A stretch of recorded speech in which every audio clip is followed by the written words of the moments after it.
ನಮಸ್ಕಾರ. Guarantee news ವಿಶೇಷ ಕಾರ್ಯಕ್ರಮಕ್ಕೆ ಸ್ವಾಗತ. ನಾನು ಭವ್ಯ ಶ್ರೀವತ್ಸ. ಬಿಗ್ ಬಾಸ್ ಸೀಸನ್ 12 ನಲ್ಲಿ 5ನೇ ಸ್ಥಾನ ಪಡೆದಂತಹ ಮ್ಯೂಟೆಂಟ್ ರಘು ಅವರು ನಮ್ಮ ಜೊತೆ ಇದ್ದಾರೆ. ಬನ್ನಿ ಅವ್ರನ್ನ ಮಾತಾಡ್ಸೋಣ. ಹಲೋ ಸರ್, ಹೇಗಿದ್ದೀರಾ? ಸೂಪರ್ ಆಗಿದ್ದೀನಿ madam. Sir, first reaction, big boss ಗೆದ್ದಿದ್ದೀರಾ, ಅದು ನೀವು ವೈಲ್ಡ್ ಕಾರ್ಡ್ ಆಗಿ ಎಂಟ್ರಿ ಕೊಟ್ಟವರು. ಹೇಗ್ ಅನ್ಸ್ತಿದೆ ಸರ್ ವೈಲ್ಡ್ ಕಾರ್ಡ್ ಎಂಟ್ರಿ ಕೊಟ್ಟು ನೀವು 5th ಪ್ಲೇಸ್ ಅಲ್ಲಿ ಇಷ್ಟು ಕರ್ನಾಟಕ ಜನರ ಪ್ರೀತಿಯನ್ನ ಪಡ್ಕೊಂಡಿದ್ದೀರಾ? ಫಸ್ಟ್ ರಿಯಾಕ್ಷನ್ ಏನ್ ಸರ್? ವೈಲ್ಡ್ ಕಾರ್ಡ್ ಎಂಟ್ರಿ ಆದಾಗ ನಾನು ಅನ್ಕೊಂಡಿದ್ದು 4 ವೀಕ್ ಏನೋ ಸರ್ವೈವ್ ಆಗ್ಬೋದು ಅಂತ. ಬಟ್ ಹೋದ ತಕ್ಷಣ ಫಸ್ಟ್ ಕ್ಯಾಪ್ಟನ್ ಆಗ್ತೀನಿ, ಅದಾದ್ಮೇಲೆ ಪ್ರಿನ್ಸಿಪಲ್ ಟಾಸ್ಕ್ ಅಂತ ಬರುತ್ತೆ, ಅಮೇಝಿಂಗ್ ಆಗಿ ಮಾಡ್ತೀನಿ, ಅದಾದ್ಮೇಲೆ ಕಿಚನ ಚಪ್ಪಾಳೆ, ಅಲ್ಲಿಂದ ನನ್ನ ಕಾನ್ಫಿಡೆಂಟ್ ಲೆವೆಲ್ ಮೇಲಿಂದ ಆಕಾಶ ಕೊಟ್ಟೋಯ್ತು. ಸೊ ಅವಾಗ ಅನ್ನಿಸ್ತು ನನಗೆ ಲಾಸ್ಟ್ ತನಕ ಇರ್ಬೋದು ಅಂತ. ಬಟ್ ಲಾಸ್ಟ್ ಅಲ್ಲಿ ಸ್ವಲ್ಪ ಡಿಸಪಾಯಿಂಟ್ಮೆಂಟ್ ಆಯ್ತು. ಫಸ್ಟ್ ಟಾಪ್ 2 ಇಲ್ಲ ಟಾಪ್ 3 ಅಲ್ಲಿ ಇರ್ತೀನಿ ಅಂತ. ಬಟ್ 5th ಬಂದಾಗ ಡೆಫಿನೆಟ್ಲಿ ಡಿಸಪಾಯಿಂಟ್ಮೆಂಟ್ ಇತ್ತು. But still I am very proud. ಯಾಕೆಂದ್ರೆ 4th ವೀಕ್ ಇಂದ ಫೈನಲ್ ತನಕ ಬಂದಿದ್ದೀನಿ. ಸೊ ಒಂದು big achievement. So I am very happy. Okay, big boss ಫಿನಾಲೆನಲ್ಲಿ ಸುದೀಪ್ ಅವರು ನಿಮ್ಮ ಒಂದು ವಿಟಿನ ತೋರಿಸಿದಾಗ ಅಲ್ಲಿ ನಿಮ್ಗೆ ವಿಶ್ ಮಾಡಿದ್ದು ಚಂದನ್ ಶೆಟ್ಟಿ ಅವರು, ಕನ್ನಡ ರ್ಯಾಪರ್ ಅವರು. ಸೊ ಅವರು ಕೂಡ ಇವಾಗ ನಮ್ಮ ಗ್ಯಾರಂಟಿ ನ್ಯೂಸ್ ಜೊತೆ ಇದ್ದಾರೆ. ರಘು ಅವರ ಗೆಲುವಿನ ಬಗ್ಗೆ ಚಂದನ್ ಶೆಟ್ಟಿ ಅವರು ಏನ್ ಹೇಳ್ತಾರೆ ಮಾತಾಡ್ಸೋಣ ಬನ್ನಿ. ಹಲೋ ಸರ್, ರಘು ಅವರ ಒಂದು ಗೆಲುವಿನ ಬಗ್ಗೆ ನೀವು ಅವ್ರಿಗೆ ತುಂಬಾ ಪ್ರೀತಿಯಿಂದ ಅವ್ರ ಪರ ಕ್ಯಾಂಪೇನ್ ಮಾಡಿದ್ರಿ, ಏನ್ ಅನ್ನಿಸ್ತಾ ಇದೆ? ಇಲ್ಲ, ರಘು ಅವರು ಬಿಗ್ ಬಾಸ್ ಆಫರ್ ಬರಕ್ಕಿಂತ ಮುಂಚೆನೆ ನಾನು ಹೇಳ್ತಾ ಇದ್ದೆ, ಈ ವರ್ಷ ನಿಮ್ ಪಕ್ಕಾ ಬಿಗ್ ಬಾಸ್ಗೆ ಹೋಗ್ತೀರಾ ನೀವು ಅಂತ. ಯಾವಾಗ ಅಂತ ಹೇಳಿದ್ರೆ 2025 ಜನವರಿಲಿ ನಾವು ಸ್ಪಿಟಿ ವ್ಯಾಲಿಗೆ ಹೋಗ್ತೀವಿ. ನಾವು ಇಲ್ಲಿಂದ ಬೆಂಗಳೂರಿಂದ ಹಿಮಾಚಲ್ ಪ್ರದೇಶ್ಗೆ ಕಾರಲ್ಲಿ ಹೋಗ್ತೀವಿ. ಸೊ ಆ ಕಾರಲ್ಲಿ ಹೋಗೋ ಜರ್ನಿಲಿ ನಾನು ನನ್ನ ಬಿಗ್ ಬಾಸ್ ಜರ್ನಿನ ಎಕ್ಸ್ಪ್ಲೈನ್ ಮಾಡ್ತಾ ಇದ್ದೆ. ಆಮೇಲೆ ಇವ್ರಿಗೆ ನಾನು ಹೋಗ್ಬೋದಾ ಸರ್ ಅಂತ ಕೇಳಿದ್ರು. ನೀವು ಈ ವರ್ಷ ಖಂಡಿತ ನೀವು ಹೋಗ್ತೀರಾ, ನಿಮ್ಗೆ 100% ನಿಮ್ಗೆ ಕಾಲ್ ಬರುತ್ತೆ ಬಿಗ್ ಬಾಸ್ ಇಂದ ಅಂತ ಹೇಳಿದ್ರೆ, ನಂಗೆ ಹೇಳ್ದಂಗೆ ಬಿಗ್ ಬಾಸ್ ಇಂದ ಕಾಲ್ ಬಂತು. ಆಮೇಲೆ ತುಂಬಾ ಖುಷಿ ಆಯ್ತು. ಆಕ್ಚುಲಿ ಇವರು ಓಪನಿಂಗ್ ಅಲ್ಲೇ ಹೋಗ್ಬೇಕಾಗಿತ್ತು, ಡೇ 1 ಇಂದಾನೇ ಇರ್ಬೇಕಿತ್ತು. But big boss are different plan, wild card ಆಗಿ ಕಳ್ಸೋಣ ಅಂತ ಅಂದ್ಬಿಟ್ಟು, because very strong contestant. And ಇವ್ರನ್ನ ನಾವು ತುಂಬಾ ಕ್ಲೋಸ್ ಆಗಿ ನೋಡಿದ್ದೆ. ವೆರಿ ಒಳ್ಳೆ ವ್ಯಕ್ತಿತ್ವ. ಆಮೇಲೆ ಯಾರನ್ನೂ ದ್ವೇಷ ಮಾಡಲ್ಲ, ಎಲ್ಲಾರನ್ನೂ ಪ್ರೀತಿ ಮಾಡ್ತಾರೆ. ಅಂದ್ರೆ ಎಲ್ಲಾರನ್ನೂ ಒಂದು ಒಳ್ಳೆ ದಾರಿಗೆ ತರಕ್ಕೆ ಟ್ರೈ ಮಾಡ್ತಾರೆ. ಅಂದ್ರೆ ಇವಾಗ ಏನೇ ಒಂದು ಕೆಲವರು ತಪ್ಪು ದಾರಿ ಹಿಡಿತಿದ್ರೆ ಅವ್ರನ್ನ ಕರ್ಕೊಂಡ್ ಬಂದು ಒಳ್ಳೆ ದಾರಿಗೆ ಮಾಡೋಂತ ಆ ಕ್ಯಾರೆಕ್ಟರ್ ಇತ್ತು. ಅದು ಬಿಗ್ ಬಾಸ್ ಒಳಗಡೆ ಹೋದ್ಮೇಲೆ ಸೊ ಅದು ಇನ್ನೂ ಎನ್ಹಾನ್ಸ್ ಆಯ್ತು. ಎಲ್ಲಾರ್ಗು ಗೊತ್ತಾಯ್ತು ರಘು ಎಷ್ಟು ಒಳ್ಳೆ ಮನ್ಸಿರುವಂತ ಒಂದು ವ್ಯಕ್ತಿ ಅಂತ. ಸೊ ನನ್ಗೆ ಅದೊಂದು ತುಂಬಾ ಖುಷಿ ಇದೆ. ಒಳ್ಳೆ ಹೆಸರು ಪಡ್ಕೊಂಡ್ ಬಂದ್ರು. ಅಂಡ್ ನಾನು ಅವ್ರ ಮೇಲೆ ತುಂಬಾ ಹೋಪ್ಸ್ ಇಟ್ಕೊಂಡಿದ್ದೆ. I wanted him to become minimum runner up ಆಗ್ಬೇಕಿತ್ತು. So ನನಗೂ ಡಿಸಪಾಯಿಂಟ್ಮೆಂಟ್ ಇದೆ 5th ಪ್ಲೇಸ್ ಬಂದಿದ್ದು. ಬಟ್ ಟಾಪ್ 5 ಅಲ್ಲಿ ಬಂದಿರೋದು I am very happy. Okay, big boss winner ಆಗಿದ್ದವ್ರು ನೀವು. ರಘು ಅವರು ಆಟ ಆಡ್ತಿದ್ದಾಗ ನಿಮ್ಗೆ ಅನಿಸ್ತಾ ಇತ್ತಾ ಇಲ್ಲ ಇವರು ಟಾಪ್, ಯಾಕಂದ್ರೆ ವೈಲ್ಡ್ ಕಾರ್ಡ್ ಎಂಟ್ರಿ ಪಡೆದಿದ್ರು ಸಹ ಕೆಲವೊಂದು ಟೀಕೆಗಳಿರುತ್ತೆ, ಆಟನ ನೋಡ್ಕೊಂಡು ಹೋಗಿದ್ದಾರೆ, ಹೊರಗಡೆ ನೋಡ್ಕೊಂಡು ಆಟ ಆಡ್ತಿದ್ದಾರೆ, ಸೊ ಅವ್ರಿಗೆ ಒಂದು ಸ್ಟ್ರಾಟಜಿ ಇರುತ್ತೆ ಅಂತೆಲ್ಲ ಟೀಕೆಗಳು ಬಂದಿರುತ್ತೆ. ಸೊ ನೀವು ಅಲ್ಲಿ ಬಿಗ್ ಬಾಸ್ ಅಲ್ಲಿ ಗೆದ್ದು ಬಂದವರು, ನಿಮ್ಗೆ ಅನ್ಸಿತ್ತಾ ಟಾಪ್ 6 ಬರ್ತಾರೆ ರಘು ಅವರು ಅಂತ? ಇಲ್ಲ, ಟಾಪ್ 5 ನೀವು ಟಾಪ್ 5 ಇರ್ತೀರಾ ಅಂತ ಅವ್ರು ಒಳಗಡೆ ಹೋಗೋ ದಿನಾನೇ ಹೇಳಿದ್ದೆ ನಾವು. 100% ಅವ್ರಿಗೆ ನಂಬಿಕೆ ಇರ್ಲಿಲ್ಲ. ಇಲ್ಲ ನಾನು ಬಂದ್ಬಿಡ್ತೀನಿ ವಾಪಸ್, ಬೇಗ ಬರ್ತೀನಿ ಅಂತ. ಇಲ್ಲ, ನಿಮ್ ವ್ಯಕ್ತಿತ್ವ ಚೆನ್ನಾಗಿದೆ, ಸೊ ನೀವು 100% ಟಾಪ್ 5 ಇರ್ತೀರಾ ಅನ್ನೋದು ಒಂದು 100% ನನಗೆ ಕನ್ಫರ್ಮ್ ಇತ್ತು. ಬಟ್ ನಾನು ಅವ್ರಿಗೆ ಏನ್ ಪುಷ್ ಮಾಡ್ತಿದ್ದೆ ಅಂತ ಹೇಳಿದ್ರೆ, you have to be very active. ಆಮೇಲೆ ಇವ್ರು ಏನಂತಂದ್ರೆ ಒಂದ್ ಸ್ವಲ್ಪ ಸೈಲೆಂಟ್ ಆಗ್ಬಿಡ್ತಾರೆ. ತುಂಬಾ ಎಲ್ಲ ಗಲಾಟೆ ಮಾಡ್ತಿದ್ರೆ ಇವ್ರು ಸ್ವಲ್ಪ ಸೈಲೆಂಟ್ ಆಗ್ಬಿಡ್ತಾರೆ. ಬಟ್ ಆದ್ರೂ ಲಾಸ್ಟ್ ಅಲ್ಲಿ ಅದೆಲ್ಲ ಬಿಟ್ಟು ಈ ಬಿಕಮ್ ಅ ಡಿಫ್ರೆಂಟ್ ಮ್ಯಾನ್. ತುಂಬಾ ಚೆನ್ನಾಗಿ ಎಂಟರ್ಟೈನ್ ಮಾಡಿದ್ರು. ಆಮೇಲೆ ಗಿಲ್ಲಿ ಮತ್ತೆ ಇವ್ರದ್ದು ಕಾಂಬಿನೇಷನ್ ಮಾತ್ರ ಸೂಪರ್ ಡೂಪರ್ ಸಕ್ಸಸ್ ಆಗೋಯ್ತು. ಅದು ಫಸ್ಟ್ ರಘು ಅಂದ್ರೆ ಮರ್ಯಾದೆ ಎಲ್ಲ, ರಘು ಸರ್ ಅಂದ್ರೆ ಪ್ರಿನ್ಸಿಪಾಲ್ ಅಂತೂ ತುಂಬಾನೇ ಹಿಟ್ ಆಗೋಯ್ತು ಇವರ ಒಂದು ಕ್ಯಾರೆಕ್ಟರ್. ಸ್ಟಾರ್ಟ್ ಆಗಿದ್ದು ಇವರ ಒಂದು ಎಂಟರ್ಟೈನ್ಮೆಂಟ್ ಬಿಗ್ ಬಾಸ್ ಅಲ್ಲಿ. ಸೊ ಕೊನೆವರೆಗೂ ಇತ್ತು. ಸೊ ಗಿಲ್ಲಿಗೂ ಕೂಡ ಕಂಗ್ರಾಚುಲೇಷನ್ ಹೇಳ್ತೀನಿ, ವೆಲ್ ಡಿಸರ್ವ್ಡ್. ಆಕ್ಚುಲಿ ನಾನು ಅವ್ರಿಗೆ ಹೇಳ್ಬಿಟ್ಟಿದೆ, ಗಿಲ್ಲಿ ವಿನ್ನಿಂಗ್ ಕ್ಯಾಂಡಿಡೇಟ್ ಇದಾರೆ ಸರ್, ನೀವು ವೈಲ್ಡ್ ಕಾರ್ಡ್ ಹಿಂಟ್ ಕೊಟ್ಬಿಟ್ಟಿದ್ರಿ. ಆಲ್ರೆಡಿ ಫುಲ್ ಸ್ಟ್ರಾಂಗ್ ಕ್ಯಾಂಡಿಡೇಟ್ ಇದಾರೆ, ನೀವು ಅವ್ರಿಗೆಲ್ಲ ಕಾಂಪಿಟೇಟಿವ್ ಆಗಿ ಆಡ್ಬೇಕು ಮೋಟಿವೇಟ್ ಮಾಡಿ ಕಳ್ಸಿದ್ದಾರೆ. ಸರ್, ಅಲ್ಲಿದ್ದಂತಹ ಕಂಟೆಸ್ಟೆಂಟ್ಸ್ ಗಳಲ್ಲಿ ಸಾಧನೆಯ ಶಿಖರ ಅಂದ್ರೆ ಅವರೇ ಹೇಳ್ತಿದ್ರು 25 ವರ್ಷಗಳ ನನ್ನ ಲೈಫ್ ಅಲ್ಲಿ ಈ ತರ ಜರ್ನಿನ, ಬಟ್ ನನ್ಗೆ ಈಗ ರೆಕಗ್ನೈಸೇಷನ್ ಸಿಗ್ತಿದೆ ಅಂತ ಹೇಳ್ತಿದ್ರು. ನಿಮ್ಗೆ ರಘು ಅವರು ಯಾವ ತರ ಪರಿಚಯ ಸರ್? ಹೇಗೆ ನಿಮ್ಮಿಬ್ಬರ ಕ್ಲೋಸ್ ಫ್ರೆಂಡ್ಶಿಪ್ ಬಾಂಡಿಂಗ್ ಹೇಗೆ ಬಂದಿದ್ದು ಅಂತ? ಬೇಸಿಕಲಿ ನಾನು ವೆಯ್ಟ್ ಲಾಸ್ ಮಾಡಬೇಕಾಗಿತ್ತು. ನಾನು ಸಿನಿಮಾಗೋಸ್ಕರ ದಪ್ಪ ಆಗಿದೆ, 90 kgs ಆಗ್ಬಿಟ್ಟಿದೆ. ಸೊ ವೆಯ್ಟ್ ಲಾಸ್ ಮಾಡಬೇಕು ಅಂತಂದಾಗ ನನಗೊಬ್ರು ಸಜೆಸ್ಟ್ ಮಾಡಿದ್ರು, ನಿಮಗೆ ಮ್ಯೂಟೆಂಟ್ ರಘು ಅಂತ ಒಂದು ಫಿಟ್ನೆಸ್ ಇದೆ, ಬಸವೇಶ್ವರ ನಗರಲ್ಲಿ ನೀವು ಅಲ್ಲಿ ಸೇರ್ಕೊಳ್ಳಿ. ಅಲ್ಲಿಂದ ಸ್ಟಾರ್ಟ್ ಆಯ್ತು. ಓಕೆ, ಸೊ ಈ ಒಂದು ಜರ್ನಿ ಯಾವ ಲೆವೆಲ್ ತಗೊಂಡು, ಯಾಕಂದ್ರೆ ಅವರು ಬಿಗ್ ಬಾಸ್ ಮನೇಲಿದ್ದಾಗ ಅವ್ರದ್ದು ಮೂವೀಸ್ ಎಲ್ಲ ರಿಲೀಸ್ ಆಯ್ತು, ತುಂಬಾನೇ ಒಂದು ಒಳ್ಳೆ ಅಪ್ರಿಶಿಯೇಷನ್ ಸಿಕ್ತು ಸರ್ ಆ ಮೂವಿನಲ್ಲಿ ಆಕ್ಟಿಂಗ್. ಯಾಕೆ ರಘು ಅವರು ಇಷ್ಟ ದಿನ ಈ ಒಂದು ಪ್ರತಿಭೆ ಆಚೆ ಬಂದಿರಲಿಲ್ಲ ಅಂತ ಅನ್ಸ್ತು, ಬಟ್ ಬಿಗ್ ಬಾಸ್ ಒಂದು ವೇದಿಕೆ ಅಂತ ಅನಿಸ್ತಾ ಇವರು ರಘು ಅವರ ಒಂದು ಬೆಳವಣಿಗೆಗೆ?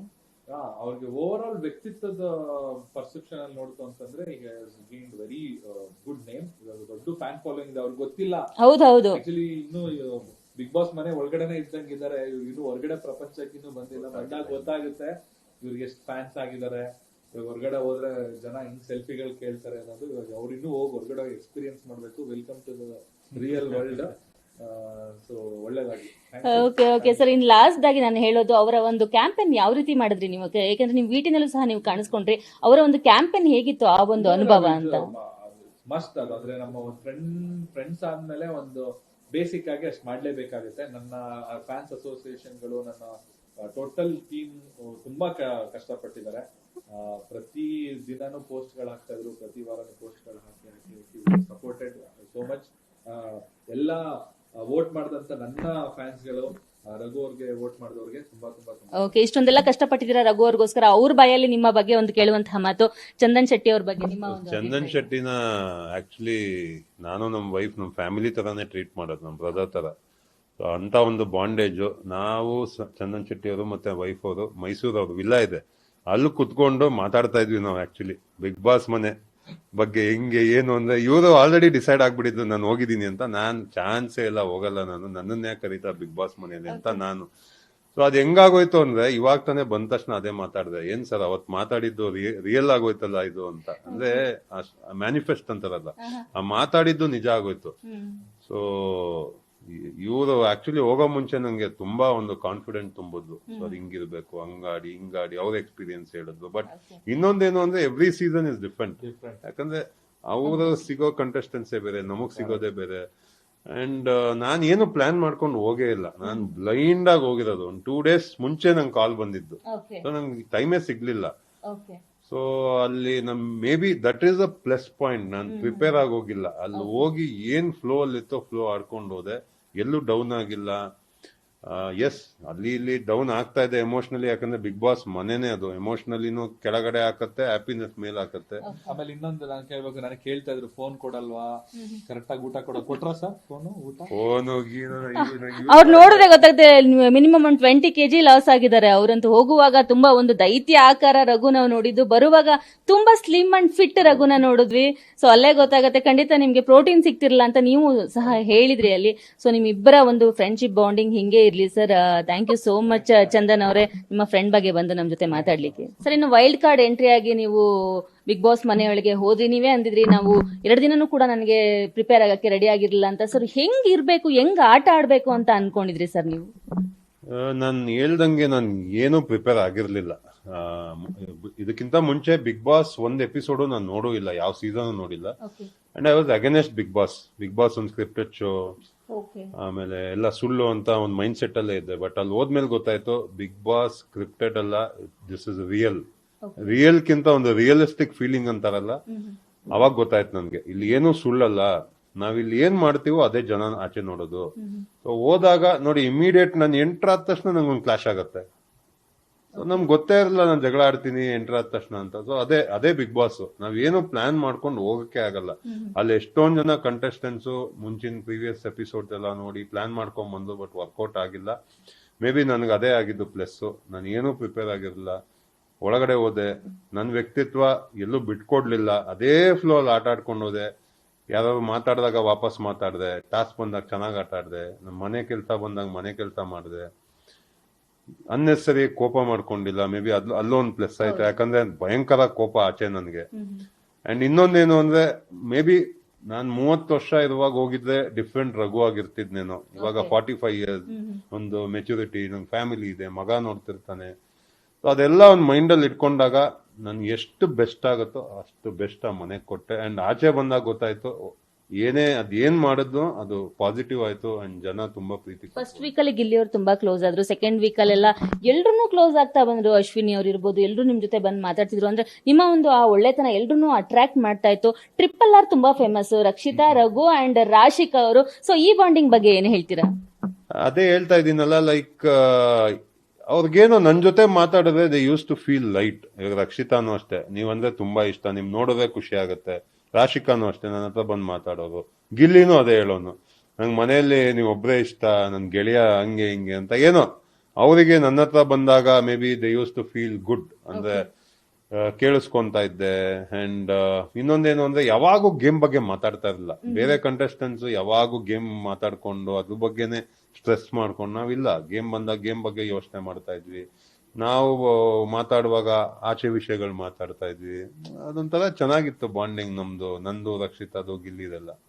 ಸುದೀಪ್ ಅವ್ರು ನಿಮ್ ನೋಡಿದ ತಕ್ಷಣ ತುಂಬಾನೇ ಖುಷಿ ಪಡ್ತಿದ್ರು. ಇಷ್ಟು ಒಳ್ಳೆ ಮಂಚ, ಇಷ್ಟು ಒಳ್ಳೆ ಜಿನ್ಯೂನ್ ಆಗಿ ಆಟ ಆಡ್ತಿದ್ದೀರಾ ಅಂತ ಹೇಳ್ತಿದ್ರು. ಹೇಗೆ ಅನಿಸುತ್ತೆ ಸರ್ ಸುದೀಪ್ ಅವ್ರ ಜೊತೆ ನೀವು ಈ ಒಂದು ರಿಯಾಲಿಟಿ ಶೋ ಮಾಡಿದ್ದು? ನಿಮ್ಮ ಒಂದು ಚಿತ್ರರಂಗದ ಗಾಡ್ ಫಾದರ್ ಇಂದ ಕೇಳೋದಾದ್ರೆ ಯಾವ ರೀತಿ ಒಂದು ಬಾಂಡಿಂಗ್ ಸೃಷ್ಟಿ ಆಯ್ತು ನಿಮ್ಮ ಮತ್ತೆ ಕಿಚ್ಚ ಅವ್ರ ನಡುವೆ?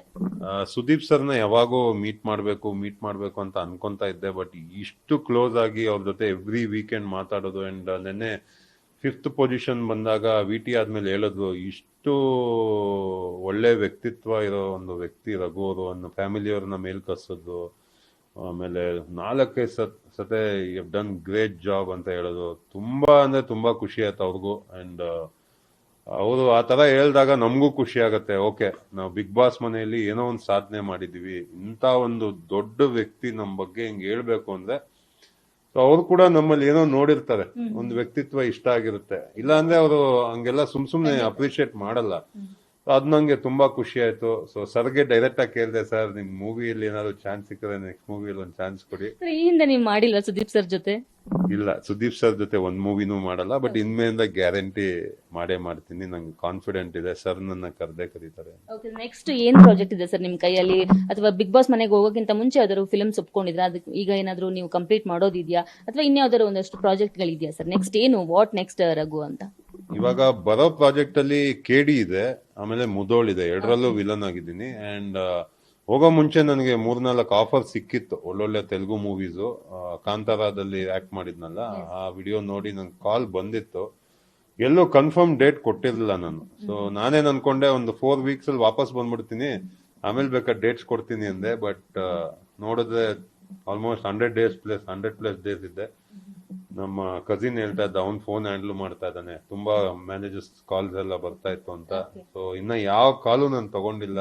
ಇಂಟರ್ವ್ಯೂ ಮುಗಿಸ್ಕೊಂಡು ಒಂದ್ 2-3 ದಿವಸ ಮಲ್ಕೋಬೇಕು ಅಂತ ಪ್ಲಾನ್ ಮಾಡಿದ್ದೀನಿ. Sir, last question. ತುಂಬಾ ಮ್ಯೂಟೆಂಟ್ ರಘು ಅಂತ ತುಂಬಾ ಫೇಮಸ್ ಆದವರು ನೀವು. ಕ್ವಾಟ್ಲೆ ಕಿಚನ್ ಅಲ್ಲೂ ಕೂಡ ನೀವು ವಿನ್ನರ್ ಆಗಿದ್ರಿ. Reality show, second reality show ನಿಮ್ಗೆ ಇದು ಅಂತ ಅನ್ಕೊಂಡ್ಬೋದು. So what next sir?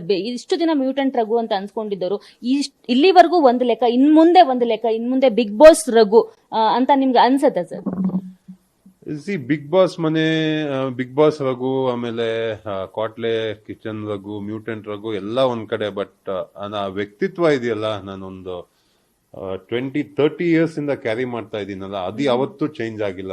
ನನ್ಗೆ ಎಷ್ಟೇ ಒಂದು ಅಚೀವ್ಮೆಂಟ್ ಮಾಡಿರ್ಬೋದು, ಇವಾಗ ನನ್ಗೆ ಇಷ್ಟು ಫೇಮ್ ಸಿಗ್ತಾ ಇದೆ. ಬಟ್ ನನ್ಗೇನು ಮನ್ಸಲ್ಲಿರೋದು ಅಂದ್ರೆ, ಈ ವ್ಯಕ್ತಿತ್ವನ ಕೊನೆ ತನಕ ಕ್ಯಾರಿ ಮಾಡ್ಬೇಕು. ನನ್ಗೆ ಏನೇ ಒಂದು ಫೇಮ್ ಸಿಕ್ಕಿದ್ರು ಅದು ನನ್ನ ತಲೆ ಒಳಗಡೆ ಹೋಗ್ಬಾರ್ದು. I have to be like this. ಇದೇ ನನ್ನ ಒಂದು plan. Like I don't want to ತುಂಬಾ ತಲೆಗೆ ತಗೊಂಡು ನಾನು ಇಷ್ಟೇ ಹೆಸರು ಮಾಡಿದೀನಿ. ಇಲ್ಲ, ಎನಿ ಟೈಮ್ ಎಷ್ಟೇ ಹೆಸರು ಮಾಡೋದು 1 ನಿಮಿಷ ಸಾಕು ಕೆಳಗಡೆ ಬೀಳಕ್ಕೆ. ಸೊ ಅದೇ ಒಂದು ವ್ಯಕ್ತಿತ್ವನ ಕ್ಯಾರಿ ಮಾಡ್ತೀನಿ. ನನಗ್ ಗೊತ್ತು, ನನ್ ಜನನೇ ಮೇಲ್ ಕರ್ಕೊಂಡು ಹೋಗ್ತಾರೆ ಅಂತ. I go with the flow. ಒಳ್ಳೆತನ ಅನ್ನೋದು ಯಾವತ್ತಿದ್ರು ಮನುಷ್ಯನ ಕೈ ಹಿಡಿದು ಕಾಪಾಡುತ್ತಂತೆ. ದೇವರು ಕೂಡ ಒಳ್ಳೆಯವ್ರನ್ನ ಕಾಯ್ತಾನೆ ಇರ್ತಾನಂತೆ. ಸೊ ನಿಮ್ಮೆಲ್ಲ ಒಂದು ಪ್ರಾಜೆಕ್ಟ್ಸ್ಗೆ, ಮುಂದಿನ ಎಲ್ಲ ಒಂದು ಪ್ಲಾನ್ಸ್ಗೆ all the very best. Thank you ನಮ್ಮ ಗ್ಯಾರಂಟಿ ನ್ಯೂಸ್ ಜೊತೆ ಮಾತನಾಡೋದಕ್ಕೆ, ನಿಮ್ಮ ಒಂದು ಬಿಗ್ ಬಾಸ್ ಜರ್ನಿಯನ್ನ ಹಂಚಿಕೊಂಡಿದ್ದಕ್ಕೆ. Thank you so much sir. Thank you so much. And last ಆಗಿ ಎಂಟೈರ್ ಕರ್ನಾಟಕ ಜನತೆಗೆ ಇಷ್ಟು ಪ್ರೀತಿ ಕೊಟ್ಟಿದ್ದಕ್ಕೆ ಥ್ಯಾಂಕ್ ಯು ಸೋ ಮಚ್. ನೋಡಿದ್ರಲ್ಲ ವೀಕ್ಷಕರೇ, ಇದಾಗಿತ್ತು ಬಿಗ್ ಬಾಸ್ ರಘು ಅವರ ಜರ್ನಿ. ನೋಡ್ತಾ ಇರಿ ಗ್ಯಾರಂಟಿ ನ್ಯೂಸ್, ಸುದ್ದಿ ಖಚಿತ, ನ್ಯಾಯ ನಿಶ್ಚಿತ. ಗ್ಯಾರಂಟಿ ನ್ಯೂಸ್, ಸುದ್ದಿ ಖಚಿತ, ನ್ಯಾಯ ನಿಶ್ಚಿತ.